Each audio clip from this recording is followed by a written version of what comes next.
আজকের আলোচ্য বিষয় চতুর্থ শ্রেণীর উপেন্দ্রকিশোর রায়চৌধুরীর লেখা নরহরি দাস গল্পের প্রশ্ন উত্তর ও হাতে কলমে। তো প্রত্যেকবারের মতন আমি এবারেও বলবো প্রশ্ন উত্তর শুরু করার আগে নরহরি দাস গল্পটি ভালোভাবে পড়ে নিতে। তো আমরা প্রত্যেকবার শিয়ালের চালাকি সম্পর্কে জানতে পারি, কিন্তু এখানে ছোট্ট একটা ছাগলছানার কাছে শিয়াল কিভাবে হেরে যাবে সেই গল্প। তো গল্পটি পড়লে সকলেরই খুব ভালো লাগবে। তো এখানে একের এক প্রশ্ন আছে, উপেন্দ্রকিশোর রায়চৌধুরীর লেখা তোমার প্রিয় একটি বইয়ের নাম লেখো। তো এখানে উত্তর লিখব, উপেন্দ্রকিশোর রায়চৌধুরীর লেখা আমার প্রিয় একটি বইয়ের নাম হলো টুনটুনির বই। একের দুই প্রশ্ন আছে, তার লেখা গল্প অবলম্বনে তৈরি কোনো সিনেমা তুমি দেখেছো? তো উত্তর লিখব, তার লেখা গল্প অবলম্বনে গুপি গাইন ও বাঘা বাইন সিনেমাটি আমি দেখেছি। তিনের এক, একটি বাক্যে উত্তর দাও। তিনের এক প্রশ্ন আছে, হ্যাগা তুমি কি খাও? ছাগলছানা ষাঁড়কে কী ভেবে এমন প্রশ্ন করেছিল? উত্তর হবে, ছাগলছানা ষাঁড় এর শিং দেখে ভেবেছিল ওটাও একটি ছাগল। তিনের দুই, গল্পে বাঘ হলো শিয়ালের মামা, নরহরি দাস নিজেকে কার মামা দাবি করল? উত্তর, নরহরি দাস নিজেকে সিংহের মামা বলে দাবি করল। তিনের তিন, ছাগলছানা ষাঁড়ের সঙ্গে কেন বনে গিয়েছিল? উত্তর, ঢের ভালো ঘাস খাবে বলে। তিনের চার, ছাগলছানা সেদিন রাতে কেন বাড়ি ফিরতে পারেনি? উত্তর, ছাগলছানা অনেক ঘাস খেয়ে পেট ভারী করে ফেলেছিল, তাই বাড়ি ফিরতে পারেনি। তিনের পাঁচ, অন্ধকারে শিয়াল ছাগলছানাকে কি মনে করেছিল? উত্তর, অন্ধকারে শিয়াল ছাগলছানাকে রাক্ষস মনে করেছিল। তিনের ছয়, বাঘ শিয়ালকে ফিরতে দেখে আশ্চর্য হয়ে গিয়েছিল কেন? উত্তর, বাঘ মামার কাছ থেকে শিয়াল তখনই নিমন্ত্রণ খেয়ে গিয়ে আবার ফিরে এসেছিল বলে বাঘ শিয়ালকে দেখে আশ্চর্য হয়ে গিয়েছিল। তিনের সাত, শিয়াল কোন শর্তে বাঘের সঙ্গে ফিরতে চেয়েছিল? উত্তর, শিয়ালকে একা ফেলে বাঘ পালাবে না এই শর্তে শিয়াল বাঘের সঙ্গে ফিরতে চেয়েছিল। তিনের আট, ছাগলের বুদ্ধির কাছে বাঘ কিভাবে হার মানল? উত্তর, ছাগলছানা বুদ্ধি করে অন্ধকারে লুকিয়ে শিয়ালকে ধমক দিয়ে বলেছিল, তোকে 10টা বাঘের দাম দিলাম, তুই আমার খাবার জন্য একটা বাঘ বেঁধে নিয়ে আনলি কেন? একথা শুনে বাঘ প্রাণের ভয়ে পালিয়ে গেল। এভাবে ছাগলের বুদ্ধির কাছে বাঘ হার মানল। 4, নিচের এলোমেলো বর্ণগুলি সাজিয়ে শব্দ তৈরি করো। তো প্রথমেরটা হবে ভয়ানক, দ্বিতীয়টা সর্বনাশ, তৃতীয়টা সারা রাত, চতুর্থটা অন্ধকার, তারপরেরটা নিমন্ত্রণ, লাস্টেরটা ছাগলছানা। 5 আছে নিজের ভাষায় বাক্য সম্পূর্ণ করো।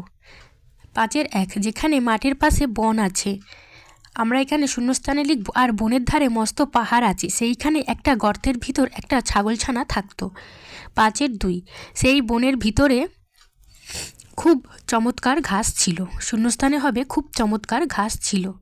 5-এর 3, ছাগলছানাটা ড্যাশ, শূন্যস্থানে লিখব, ছিল খুব বুদ্ধিমান, ছাগলছানাটা ছিল খুব বুদ্ধিমান। 5-এর 4, বাঘ শিয়ালকে, শূন্যস্থানে লিখব, বেশ করে লেজের সঙ্গে বেঁধে নিয়েছে। 5-এর 5, বাঘ ভাবে, শূন্যস্থানে লিখব, নিশ্চয়ই শিয়াল তাকে ফাঁকি দিয়ে নরহরি দাসকে খেতে দেওয়ার জন্য বাঘকে এনেছে।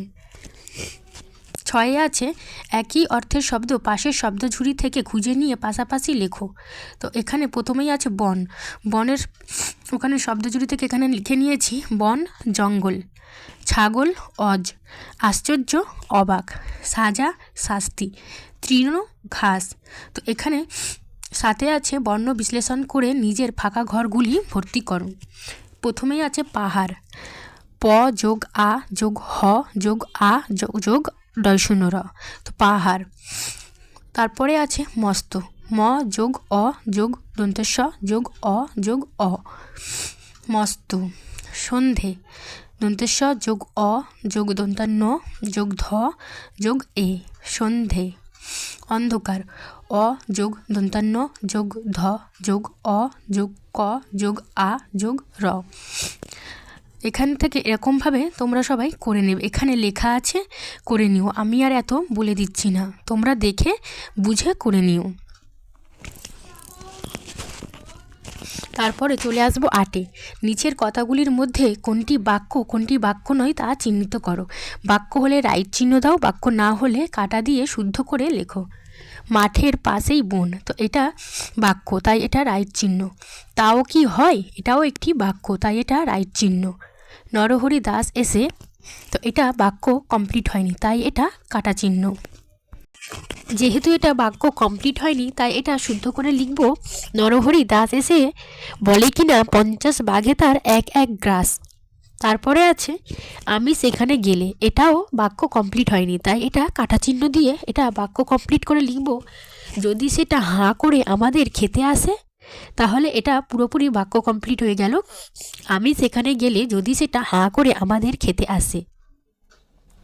তারপর একদম লাস্টে আছে ছাগলছানা বাড়ি ফিরে এলো, তো এটা পুরো বাক্য কমপ্লিট হয়ে গেছে। ছাগলছানা বাড়ি ফিরে এলো, তাই এটা রাইট চিহ্ন হবে, যেহেতু এখানে বাক্য কমপ্লিট হয়ে গেছে।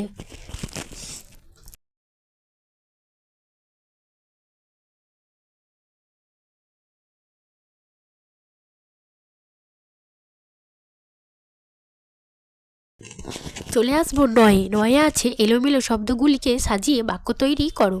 নয়ের 1, গর্তের থাকতো একটা ভিতরের ছাগলছানা, এটা সাজিয়ে লিখব, গর্তের ভিতর থাকতো একটা ছাগলছানা। 2, কড়ি বাগের 10 দিলুম তোকে, সাজিয়ে লিখব, তোকে দিলুম 10 বাগের কড়ি। কিছুতেই আর গেল রাগ সে না, এটা লিখব, সে রাগ আর কিছুতেই গেল না। 9এর 4, লাফেতেই তুমি 2 তাহলে পালাবে তো, এটা সাজিয়ে লিখব, তাহলে তুমি তো 2 লাফেই পালাবে। 9এর 5, সারা রাত সারা করে ছুটোছুটি এমনই করে এলো, এমনই করে সারা রাত ছুটোছুটি করে সারা হলো। 10 আছে বাক্য রচনা করো। মস্ত, প্রথমেই আছে মস্ত, মস্ত দিয়ে বাক্য রচনা করব। গল্পে 7টি ছিল মস্ত বড় জন্তু, চিড়িয়াখানায় প্রচুর জন্তু থাকে। চমৎকার, এটা লিখব, রামধনু দেখতে চমৎকার লাগে। বুদ্ধিমান, সিরাজ ছেলেটি খুবই বুদ্ধিমান, তো লাস্টেরটা লিখব, সিরাজ ছেলেটি খুবই বুদ্ধিমান। একদম লাস্টে আছে নিমন্ত্রণ, তো নিমন্ত্রণ দিয়ে বাক্য রচনা লিখব, নিমন্ত্রণ খেতে সবারই বেশ ভালো লাগে। তো ছোট্ট বন্ধুরা, তোমরা কিন্তু চাইলে নিজের মন দিয়ে বাক্য রচনা বানিয়ে লিখতে পারো, কে কে পারো লিখে দেখিও। তো এখানে এলোমেলো 11ই আছে এলোমেলো, 11 নম্বরে আছে এলোমেলো ঘটনাগুলিকে সাজিয়ে লেখো। তো আমি এখানে আর আলাদা করে লিখছি না, বইয়ের মধ্যেই দেখতেই পাচ্ছ দাগ দিয়ে দিয়েছি, তোমরাও এই দাগ অনুযায়ী লিখে নেবে। তো আমি একবার মুখে বলে দিচ্ছি, তোমরা একবার বুঝে নিও। 1 নম্বরে লিখব, ছাগলছানা ষাঁড়ের সঙ্গে বনে যেতে চেয়েছিল। 2-এ লিখব, একথা শুনে ষাঁড় তাকে নিয়ে গেল, বনে নিয়ে গেল। তারপরে 3 নম্বরে লিখব, খেয়ে তার পেট এমনই ভারী হলো যে সে আর চলতে পারে না। 4-এ লিখব, সেদিন রাতে একটা গর্তের ভিতরে একটা ছাগলছানা থাকলো। 5-এ লিখব,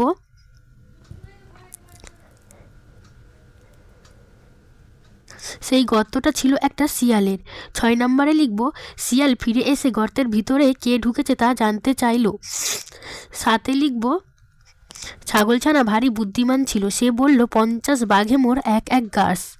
8 নম্বরে লিখব, শিয়াল গেল বাঘের কাছে নালিশ জানাতে। তারপর 9-এ লিখব, শিয়াল বাঘের সঙ্গেও সেই গর্তের কাছে যেতে ভয় পাচ্ছিল।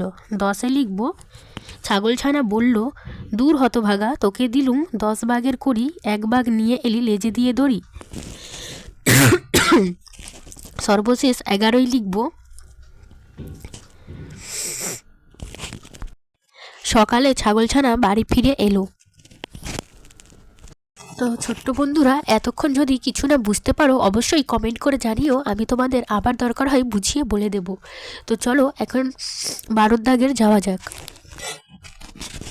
তো এখন চলে আসবো 12 দাগের। নিচের প্রশ্নগুলির উত্তর দাও। 12-র 1, এই গল্পে তোমার কাকে বুদ্ধিমান বলে মনে হয়েছে? তোমার এমন মনে হওয়ার কারণ কি? উত্তর লিখব, এই গল্পে আমার সবচেয়ে বেশি ছাগলছানাকে বুদ্ধিমান বলে মনে হয়েছে, কারণ ষাঁড়, বাঘ ও শিয়ালের চেয়েও ছাগলছানা অনেক ছোট ও তুচ্ছ, কিন্তু সে তার বুদ্ধির জোরে শিয়ালের গর্তে একটি রাত কাটিয়েছে এবং আক্রমণের জন্য আসা বাঘ ও শিয়াল যেভাবে প্রাণের ভয়ে পালিয়েছে তা শুধুমাত্র ছাগলের বুদ্ধির জোরে। 12-2, বুদ্ধি যার বল তার, এই কথাটি সত্যতা প্রমাণিত হয়েছে এই গল্পে। এরকম অন্য কোনো গল্প তোমার জানা থাকলে লেখো। ছোট্ট বন্ধুরা, তোমরা এখানে তৃষ্ণার্ত কাক গল্পটি লিখতে পারো, তা তোমরা তোমাদের বই দেখে গল্পটি লিখে নিও।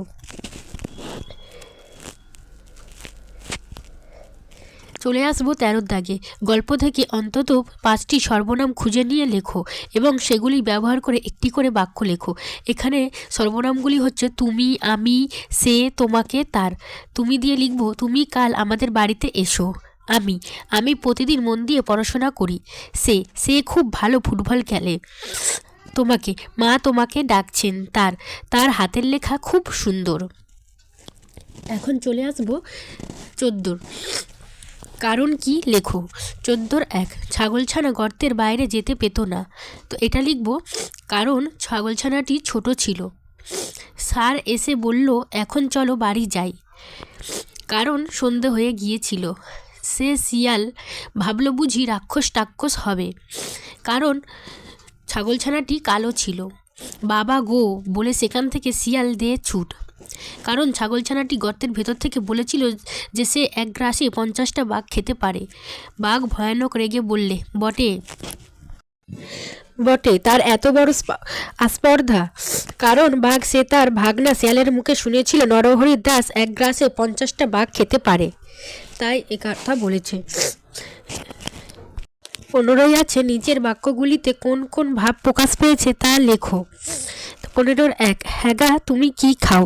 তো এটা প্রশ্নসূচক, তাই এখানে লিখব প্রশ্ন। 15 আমাকে সেখানে নিয়ে যেতে হবে।